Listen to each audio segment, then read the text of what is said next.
Be'ezrat Hashem Yitbarach, on va parler d'un sujet qui sera basé sur 3 textes fondamentaux de Gdolei Moussa. Un d'entre eux, c'est Rav Chaim Shmulevitz dans Sichot Moussa, qui était Rosh Yeshivat Mir, qui était un homme qui avait à la fois la connaissance de la Torah dans la langue, c'est-à-dire dans tout ce qui était connaissance talmudique, et en même temps c'était un des plus grands maîtres de la pensée de l'époque. Deuxièmement, nous nous fonderons aussi sur le Bet Halevi, ouvrage qu'il faut choyer particulièrement à la Torah sur le livre de Bereshit et Shemot. Comme je le dis assez souvent au Bet Midrash, nous n'avons du Bet Halevi à la Torah que sur Bereshit et Shemot. C'est un livre extraordinaire. Il faut essayer d'en tirer des enseignements qui sont très puissants, très poignants. Donc nous citerons son commentaire au passage. Et principalement, nous nous baserons sur le Michtav Melia au premier tome, ouvrage qui reprend les enseignements du Rav Dessler, sur le sujet de Ishtadlut et de Bitachon. Commençons par le début. Il est marqué dans la Torah qu'Akadosh Baruch Hu va nous donner le pain du ciel, les ma'an anassenu ayelech betorati imlo, afin que je l'éprouve, à savoir s'il suivra ma Torah ou non. Plusieurs commentaires sur ce verset. Dans Rashi HaKadosh, il explique que l'épreuve sera de respecter la loi du Shabbat concernant la manne. On sait bien qu'il y en a qui ont été cueillir la manne durant le Shabbat. Mais le Mechilta, lui, nous cite un enseignement extraordinaire. Il nous dit Mikan Ayar Bishimon Ben Yochai Omer.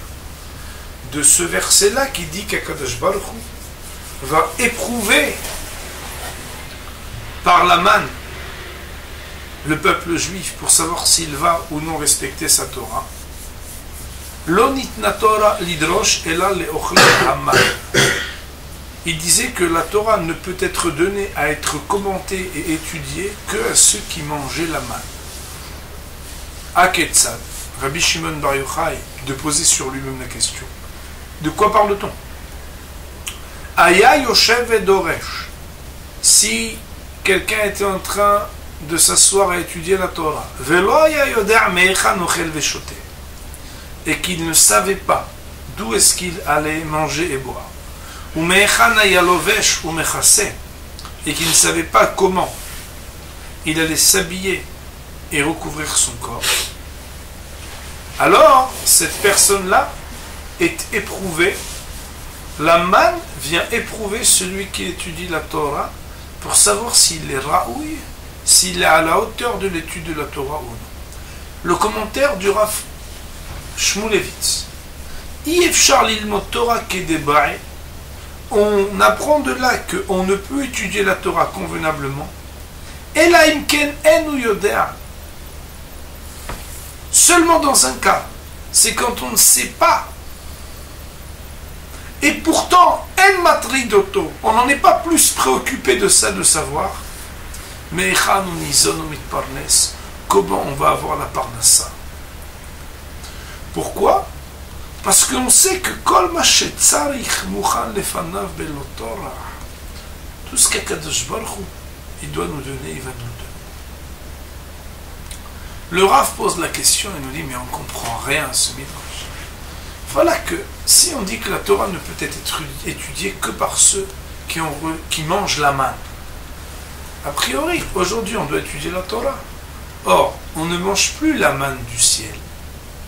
Comment comprendre, en écho de ce Midrash Mechilta, qui nous dit que Ochlei Haman, leur caractéristique, c'est que, en dépit des préoccupations matérielles, ils ne sont pas préoccupés plus que cela, parce qu'ils savent que ce qui doit venir vient d'Akadosh Baruch Hu. Que doit-on en entendre pour nous personnellement? Est-ce qu'on a, oui ou non, quelque chose à voir avec ces Ochlei Haman pour pouvoir parler de ce qui s'appelle le lien à l'étude de la Torah?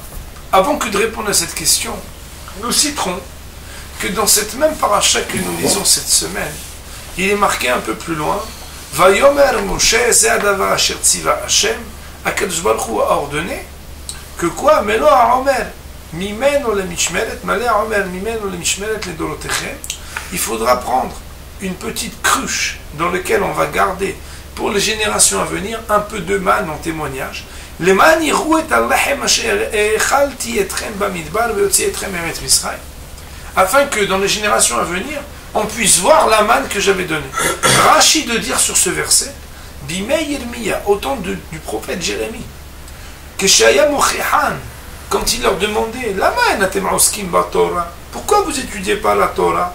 Et eux ils disaient quoi? On va laisser le business pour étudier. Arrête un peu, va. Il faut travailler, on est en galère sinon. Mais Khanit Parnes, comment on va voir la Parnassa? Moi je travaille, tu sais, pour qu'il y en a qui étudient. Enfin, il faut qu'il y en a qui travaillent.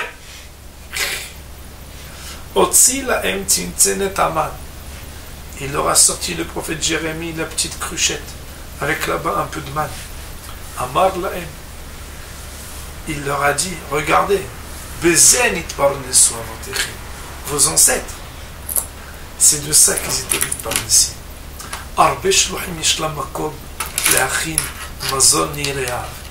Akadosh Baruch Hu, il ne manque pas d'émissaires et de moyens pour donner la parnassa à ceux qui le craignent. Le Rav nous dit, on voit bien que la manne suit le peuple d'Israël au fur et à mesure des générations. Comment peut-on entendre aujourd'hui qu'on soit ou non digne d'être Doresh, la Torah, en fonction du fait qu'on a un rapport à la parnassa qui ressemble à celui de la manne? La manne, ma foi, on ne sait pas qu'elle tombe avant qu'elle tombe, et pourtant on n'en est pas préoccupé. Discutons de ce sujet. D'abord, il y a deux yesodot fondamentaux qu'il faut dire, il faut oser les dire. Premier yesod, et ça malheureusement, il faut le dire, ça me dérange de le dire tellement franchement, mais c'est écrit. Celui qui, quand il est préoccupé par la parnassa, il est tellement préoccupé par la parnassa qu'il n'arrive pas à être détendu quand il étudie. Cette personne-là est marquée ici, Mef Porash, qui ne fait pas partie de Aman, lui, il ne peut pas étudier bien la Torah. La Torah, elle demande Yeshuva Da'at, elle demande d'avoir une disposition d'esprit et une disponibilité. Quand un homme il s'assoit, il est avec la Shrina, il n'est pas en train de compter combien de dollars il peut gratter ou combien il peut arranger un business ou une chose. Quand on est Torah, on est en train d'être dans la Torah. Mais la deuxième chose qui est extraordinaire et qu'il faut dire aussi, c'est que l'étude de la Torah, quand elle est proposée à chaque instant et à chaque personne qui étudie la Torah exactement de la même manière que quand on l'a reçue au Sinaï. Bien entendu, un homme il évolue au fur et à mesure des années, mais la Torah n'est pas différente aujourd'hui qu'elle l'était jadis. Peut-être que la manière avec laquelle nous appréhendons et nous abordons la Torah est différente.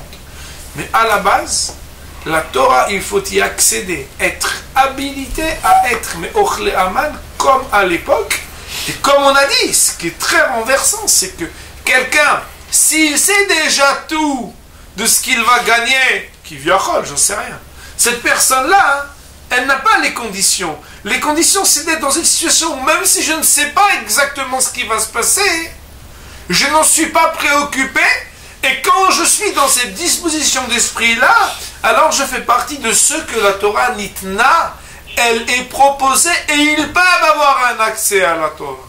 Okay. Notre ami a posé une question fondamentale, il a dit, mais dis-moi, quand de toute façon tu es mal dans ta peau, et tu es angoissé, toutes les matières, tu ne peux pas les étudier bien.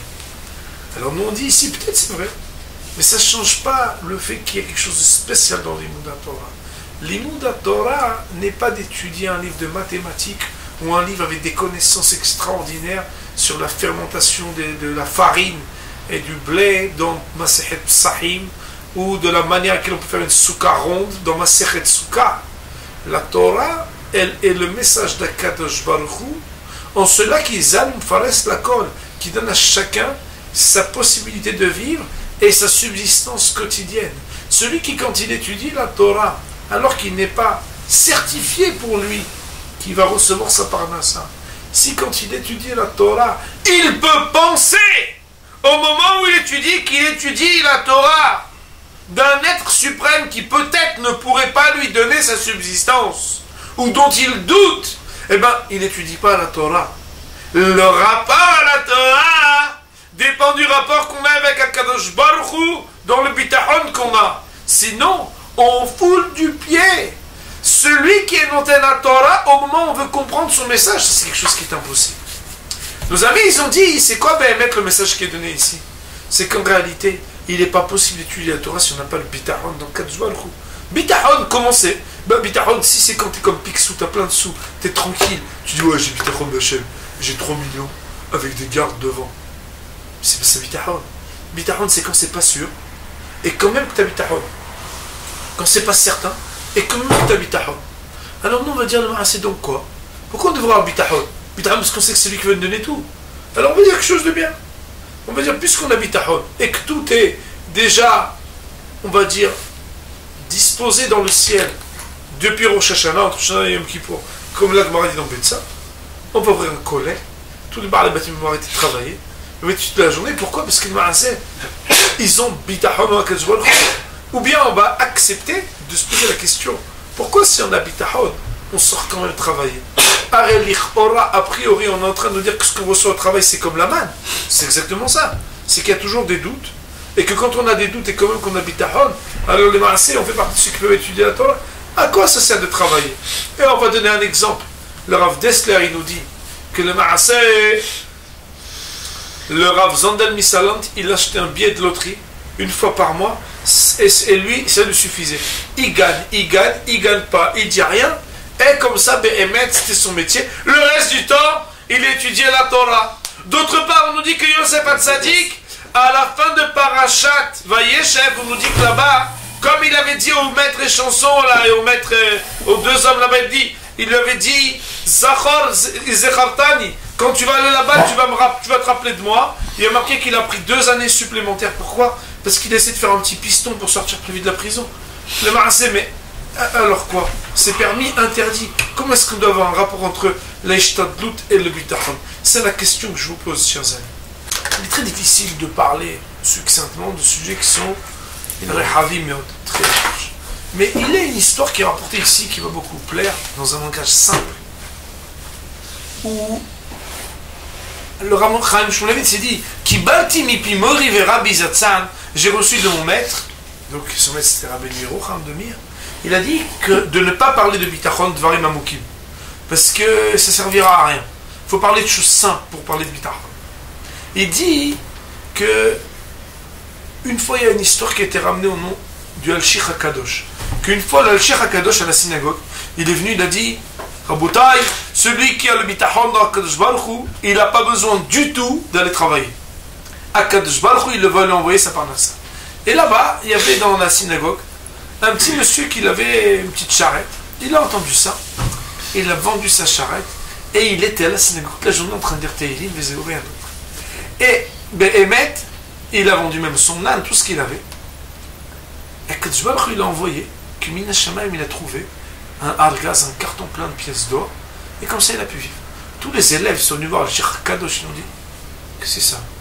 Nous aussi on a depuis toujours, on étudie toute la journée. Et il lui a dit oui. Et la différence entre lui et vous, c'est que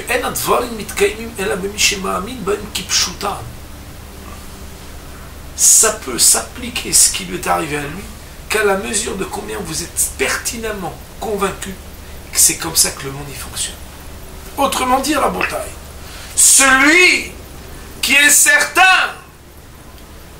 de par la confiance qu'il a en Kadosh Baruch Hu, que ce qu'il doit recevoir, il le recevra sans difficulté, alors cette personne-là, même si il ne faisait rien d'autre que prier pour recevoir sa parnassa, ça lui suffirait déjà.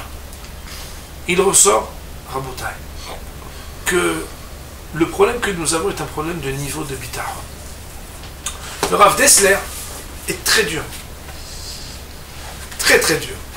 Il dit que les gens pensent que quand ils vont travailler, ils font une mitzvah de nourrir leurs enfants, d'honorer le devoir des époux.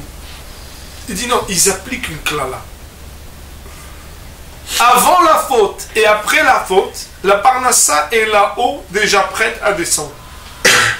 La seule différence entre avant la faute d'Adam Arishon et après, c'est que avant, il n'y a pas besoin d'autre chose que d'avoir confiance en Akadosh Baruch Hu, et qu'après, désormais, on devra absolument passer par un ma'alach de Ishtadlut, c'est-à-dire par le fait de produire des efforts pour accéder à ce qui est déjà préparé là-haut pour nous. Nous dit le Rav, c'est pourquoi il faut se suffire du peu quand on parle de malédiction.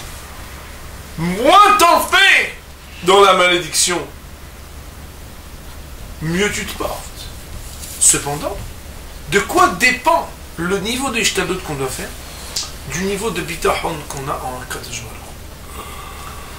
Quand Yosef Hatzadik, il lui a été reproché et ajouté 2 années d'emprisonnement parce qu'il a demandé un petit piston, si on peut se rappeler de lui pour le faire sortir plus vite, à son niveau à lui de bitachon, c'était une avera, c'était une faute qui lui causait des punitions. Quand Rav Zolden Missalant, lui, avec un billet de loterie, faisait ses Ishtadlut, c'est qu'écoutez bien, Rabotai, ce que je veux dire, c'est ça qui est le plus important. C'est que pour lui, avec celui de l'autre, s'il gagne, il sait que c'est ce qu'Akadosh Baruch Hu il devait lui donner. Et s'il ne gagne pas, il sait que ça veut dire que de toute façon, même s'il avait travaillé jour et nuit, il n'aurait pas reçu plus. De là, le Rav, il nous renvoie à une réalité qui est terrible. C'est que quoi?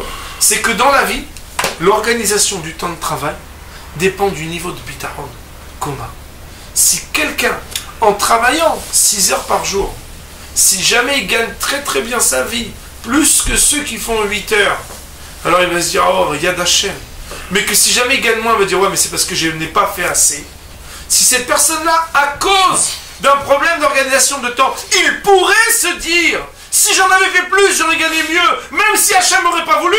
Ça veut dire quelque part, tu es en train de dire que c'est toi le Baal Bayit du Olam, et que Béhémet, tu t'inquiètes de ta parnassa parce que c'est toi qui te l'as fait, ta parnassa. Cette personne-là est dans la Ravera. De la même manière, si une personne, elle vient, elle fait 10 heures par jour, 12 heures par jour de travail. Et cette personne-là, hein, ben si ça marche bien, elle va se dire, ouais, c'est parce que je me donne grave, je m'investis grave dans mon travail. Il n'est pas en train de dire, oui, c'est parce que j'ai fait la Ishtadlut, c'est la classe du monde de travailler, et qu'Akadosh Baruch Hu, même si j'avais fait moins, peut-être j'aurais reçu la même chose, mais à mon niveau, si j'en fais moins, j'aurai des problèmes. La personne qui dit que c'est parce qu'elle a beaucoup travaillé qu'elle a gagné, cette personne-là, elle dit elle est en train de se mettre en avant. Cette personne-là fait Ravera. Et c'est dangereux. Mais d'un autre côté, cette personne-là, elle a un autre pan. C'est que si jamais en faisant 12 heures par jour, elle ne gagne pas sa vie, elle sera obligée de se rendre compte que quoi?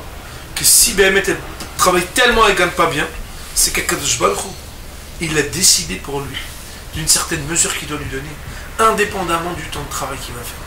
Rabotai, Ma'asim Becholor, quel que soit le domaine du travail aujourd'hui, le fait qu'on n'ait plus de sécurité dans tous les métiers du monde renvoie un homme au fait que, bel et bien, il doit savoir que ce qu'il doit recevoir, c'est quelque chose qu'il est déjà prêt. Tout ce qui importe, c'est de déployer de l'Aishtadlut au niveau de son bitachon.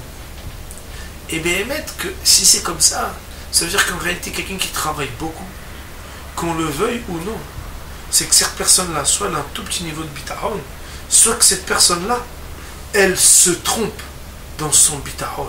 C'est qu'elle veut tellement avoir un bitachon atzmi, parce qu'elle n'a pas un bitachon en Akadosh Baruch Hu, elle va avoir une confiance en soi, qu'elle travaille tellement plus pour se dire, ouais, avec tout ce que j'ai fait, tout ce que j'ai fait, tout ce que j'ai fait, c'est pour se rassurer par des stratégies d'entreprise, pour essayer de faire plus et mieux, mais ça racole. La personne doit faire la leçon. Elle doit évoluer dans son bitachon. Au fur et à mesure de la vie, Rabotai, un homme, s'il évolue dans le bitachon à Akadosh Baruch Hu, il doit travailler de moins en moins et il ne gagnera pas de moins en moins. Pourquoi? Parce que cette personne-là, elle doit évoluer à comprendre que bel et bien, au-delà du temps et de la manière avec laquelle la personne devient le serviteur, l'esclave du travail, il y a quelqu'un là-haut qui est déjà préparé. Tout ce dont il a besoin, il suffirait qu'il arrive dans cette incertitude qui est constante.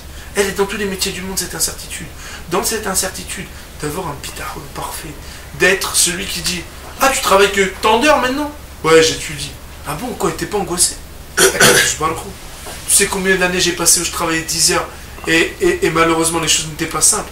Et pourtant, et ben voilà, maintenant, Baruch Hashem, qui me dit que je vais gagner moins parce que BMH, je fais moins d'Ishtadlut?